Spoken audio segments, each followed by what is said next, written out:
Bună ziua! Numele meu este Cristina și îmi place foarte mult lucrul de mână și vreau să vă învăț și pe voi multe chestii prin aceste videouri pe care vreau să le fac, dacă vă interesează. Prima dată vom face o brățară ca aceasta. Acestea sunt făcute de mine și asta îmi place mie foarte mult. Și pentru asta vom avea nevoie de un pistol de lipit sau superglue sau ce lipici aveți voi mai strong acasă. Mărgeluțe din astea mici, foarte mici. Din astea de făcut bijuterii pe care le vom folosi la terminarea brățării și o să vedeți cum. Și le-am cumpărat de pe Amazon, ca să poate mă întreabă cineva. Mărgeluțe. Avem nevoie, cel mai important, de un ac din ăsta care se, stai să-l focusez, care se desface așa. Deci așa trebuie să se desfacă acest ac. Este pentru făcut astfel de mărgele. Unele mărgele se vând chiar cu ac. De un mini război de țesut, care acum se găsește peste tot pe internet, îl puteți găsi foarte ușor. Ață, foarfecă și, bineînțeles, modelul desenat pe care vrei să-l faceți. Astăzi eu voi face acest model cu 7 rânduri. Nu uitați să numerați modelul de la partea de unde începeți, ca de fiecare dată să luați culoarea respectivă. Eu nu o să fac chiar cu culorile care sunt aici, dar modelul ăsta. Și să începem prima dată prin a pune ața pe război. Și cum vom face asta? Vom face un nod și vom prinde de aici foarte bine de capătul ăsta. Și apoi ne vom duce de aici, aici și aici și aici. Aici în capăt mai are încă unul care eu l-am pierdut, dar am improvizat. Și prindem de ăsta și tot așa. Să începem!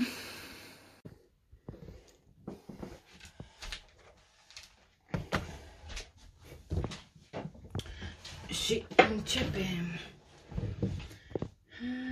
Luăm ața. Facem așa. Un nod.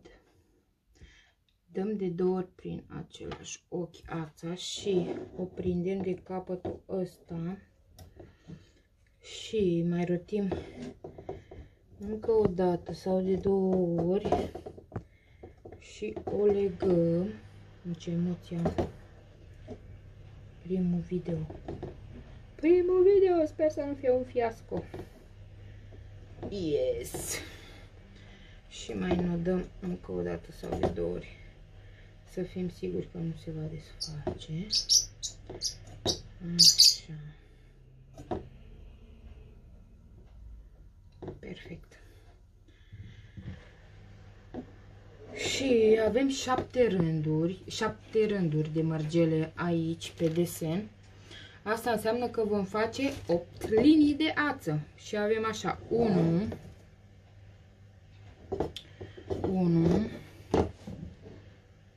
care vine din partea asta. Cam destul loc. 1 și îl agățăm de acolo. Al doilea, venim pe altă linie. Al doilea, al treilea,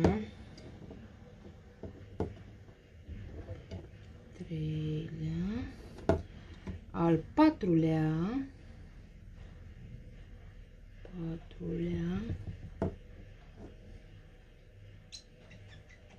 al cincelea,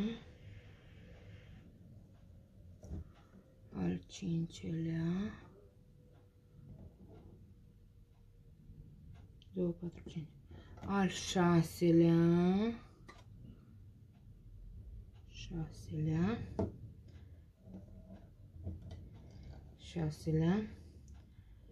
al 7-lea.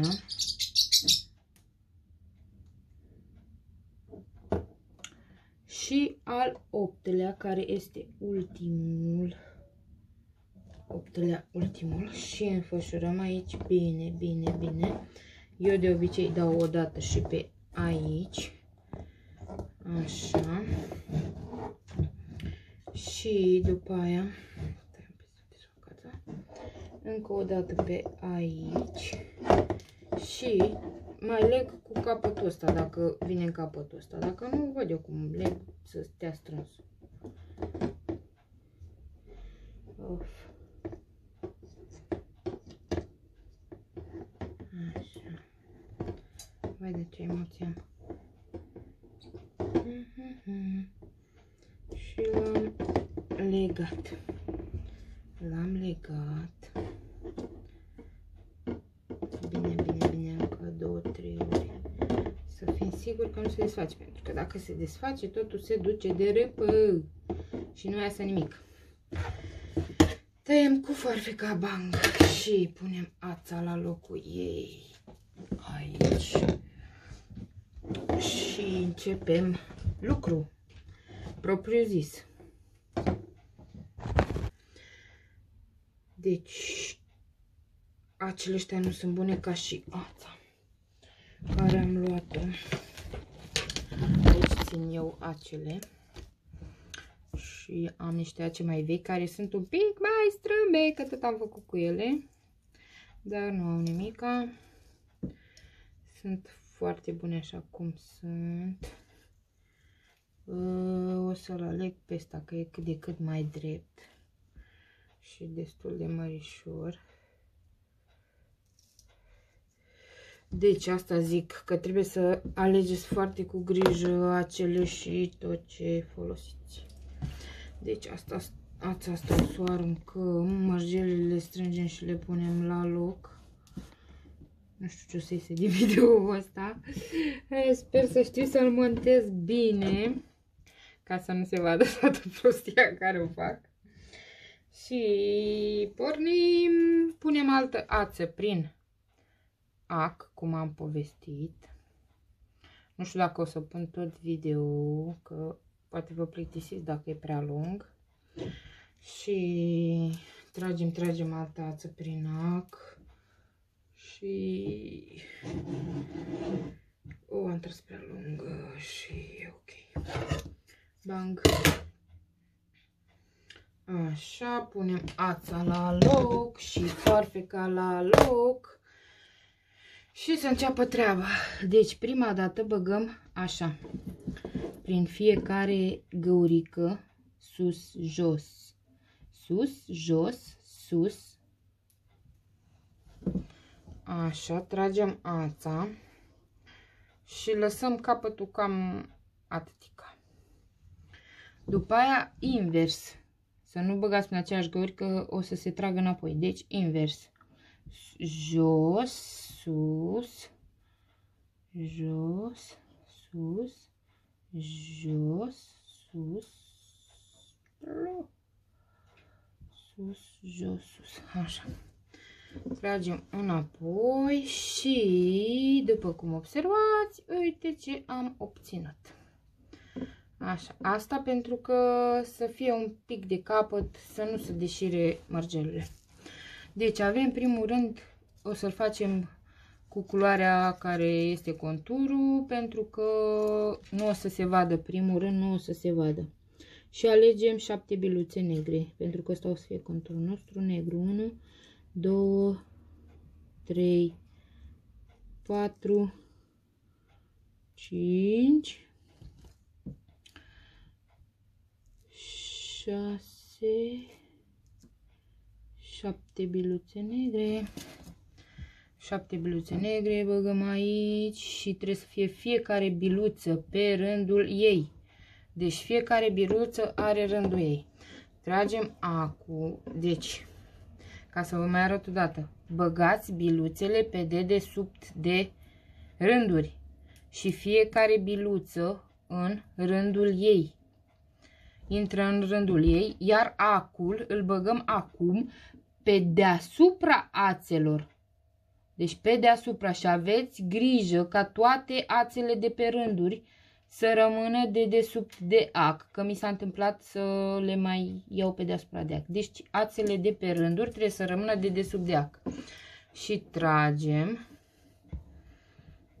Oh, dar ce, Doamne!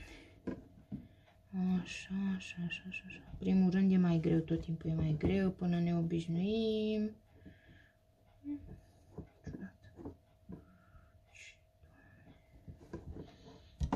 Așa. Primul rând o să fie mai greu întotdeauna. Asta să știți. Ca să nu vă panicați din prima. Așa, tragem, tragem, tragem. Și după cum vedeți,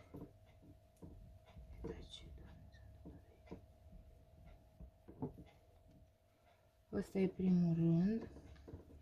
Da, n-a ieșit așa cum doream eu, exact, dar am și emoții, nu știu de ce am așa emoții, că doar nu e prima dată când le fac. Și acum începem cu primul rând. Avem una neagră, două verzi, una neagră, două verzi, una, două verzi, deci una neagră, două verzi, neagră, verde, două negre, neagră, verde, neagră, verde, două negre, una, două negre. Așa, le punem pe dedesubt de ață, fiecare pe rândul ei. Tragem ața și ne întoarcem înapoi pe deasupra ațelor de pe rânduri. Sper că ați înțeles asta, pe deasupra ațelor, că e foarte important. Că altfel nu vor sta biluțele. Și al doilea rând, uite ce ușor intră și frumos. Și ăsta e al doilea rând. Al treilea rând, două verzi, una neagră, două verzi, una neagră, una verde, trei negre, una verde, trei negre, una, două, trei negre. Mi-am dat comandă de ochelari și nu mi-au venit și nu văd bine. Așa. Bun, tragem ața și pe deasupra, cum v-am zis, pe deasupra aței,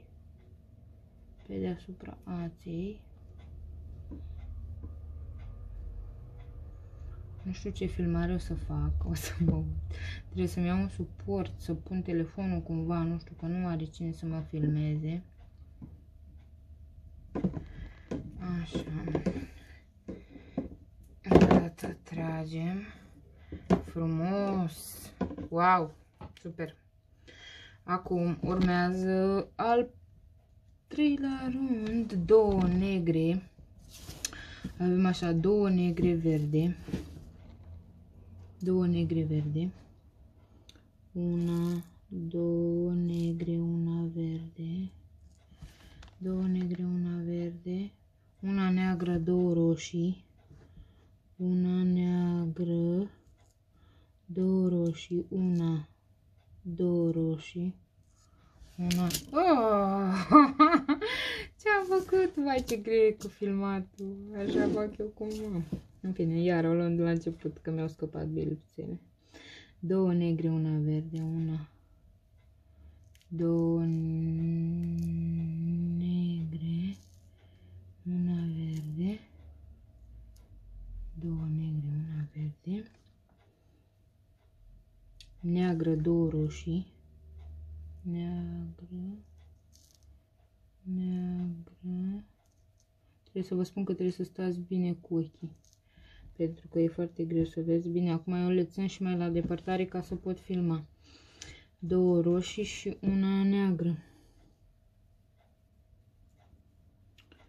Și una neagră. Care le punem iară pe dedesubt și le întoarcem pe deasupra. Ne întoarcem pe deasupra ațelor de pe rânduri. Să știți că eu prima brățară care am făcut-o, am greșit-o și că m-am documentat foarte, foarte mult până am reușit să fac. Nu mi-a arătat nimeni în sensul ăsta, deci eu m-am documentat singură de pe internet cum se face. Am văzut multe vloguri, multe chestii și în alte limbi și bla bla bla și tralala și așa am învățat. Deci urmează negru, verde, negru, verde, negru, două roșii, negru, una, două roșii, negru, două roșii, negru, două roșii,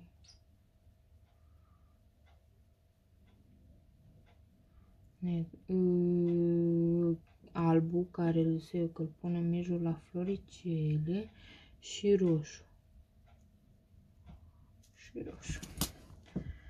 O să vă arăt până iasă prima floricică și după aia o să-l fac și o să vă mai fac un video la sfârșit cum se închide brățara și cum se termină.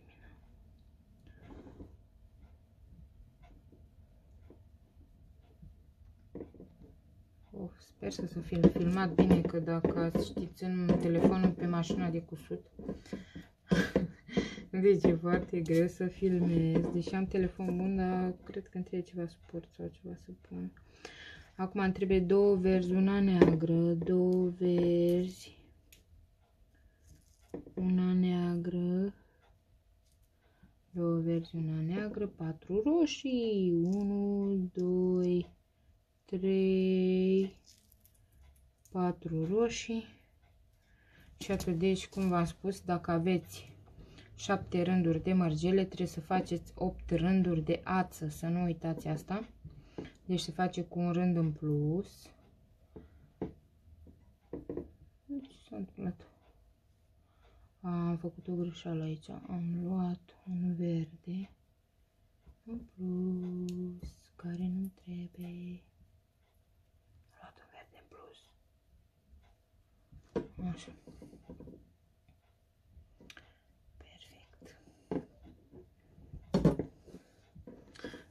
Și deja se conturează brățara noastră, care sunt sigură că se iese superbă.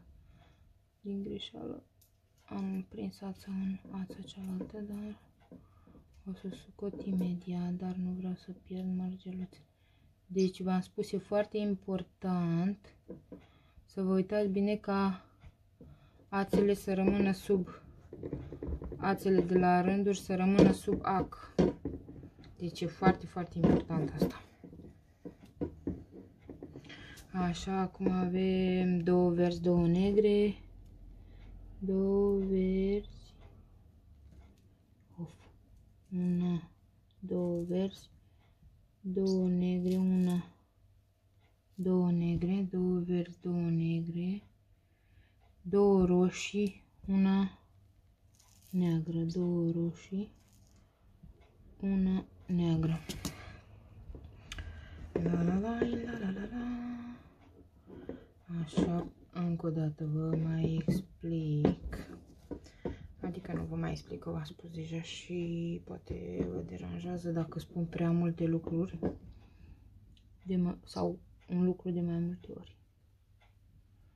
Așa. Deci, pe deasupra ațelor, nu uitați, asta e foarte important. Dang, dang, dang, dang. Și avem aproape prima floare care e gata și mai fac încă un rând și după o să fac singură și o să vă arăt la sfârșit cum închideți brățara. Că bănuiesc că asta deja acum ați înțeles cum se face. Stai că am greșit. Una verde, una neagră, stai că vă spun imediat. Una verde, una neagră. Una verde, una neagră, verde, 4 negre, verde, 4 negre, 1, 2, 3, 4 negre. Ce cântă arată papagalul. 4 negre.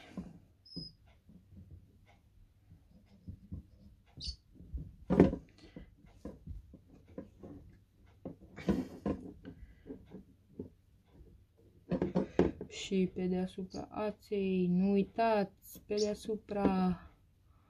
deasupra aței de pe rânduri. Așa. Și prima floare este gata. Așa va arăta, deci o să facem tot capătul ăsta până în capăt. Și când e gata, eu o fac de obicei de 15 cm, adică cam cât asta. Asta e super, mi place modelul ăsta. Deci cam atât o să fie, o să facem. Și după o să revin.